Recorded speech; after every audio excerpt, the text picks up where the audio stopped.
উত্তরা জেলার ঠাকুরগাঁওয়ে শরতের বিদায় হতে না হতেই হেমন্তকে পাশ কাটিয়ে আগাম বার্তা শীতের।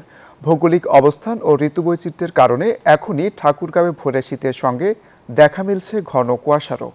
এদিকে অসহায় মানুষের পাশে দাঁড়াতে বিভিন্ন উদ্যোগের কথা জানিয়েছে জেলা প্রশাসন। আব্দুল লতিফ লিটুর পাঠানো তথ্য, চিত্রের রিপোর্ট। ফুল ফল ও ফসলের ঋতু হেমন্তকে বিদায় জানিয়ে কুয়াশার চাদর মুড়িয়ে প্রকৃতিতে আগমনী বার্তা জানান দিয়েছে রূপবৈচিত্র্যের ঋতু শীত। গ্রামাঞ্চলে একটু একটু করে পড়তে শুরু করেছে ঠান্ডা, বইছে হিমেল হাওয়াও।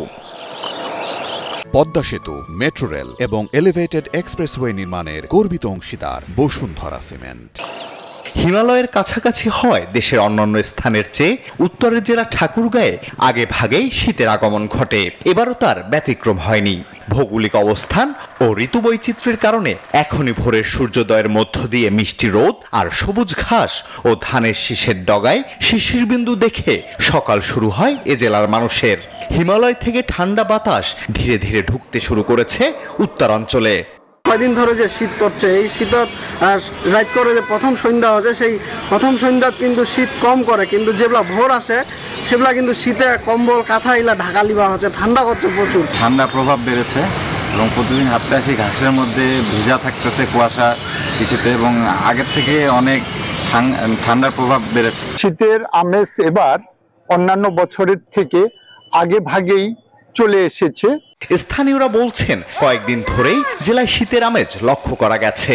ভোরের দিকে ঘন কুয়াশা পড়ছে। শীত শুরুর সাথে সাথে অসহায় ও নিম্ন আয়ের মানুষের কপালে চিন্তার ভাঁজ। এই বছর হয়তোবা অনেক শীত পড়বে, আমরা এটা শঙ্কা করছি। সেই সাথে আমরা শীতের যে পূর্ব প্রস্তুতি ছিন্নমূল মানুষের জন্য, গরিব মানুষের জন্য সরকারিভাবে বেসরকারিভাবে বিভিন্ন সংস্থার এবং ব্যক্তি উদ্যোগের আমরা যেন এই প্রস্তুতিগুলো রাখি। জেলা প্রশাসক জানান, চাহিদা অনুযায়ী শীতবস্ত্র কেনার জন্য সরকারিভাবে 15 লাখ টাকা বরাদ্দ এসেছে। এখানকার দরিদ্র দুস্থদের শীতবস্ত্র বিতরণের জন্য আমার প্রয়োজন অনুযায়ী চাহিদা মন্ত্রণালয়ে পাঠিয়েছিলাম। ইতিমধ্যে আমরা শীতবস্ত্র কেনার জন্য 15 লক্ষ টাকা পেয়েছি, যেটা উপজেলায় বিতরণ করা হয়েছে এবং শীতবস্ত্র কেনার কাজ প্রায় শেষের দিকে।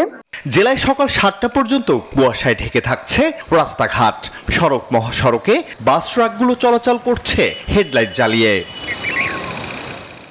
Desk report, news 24।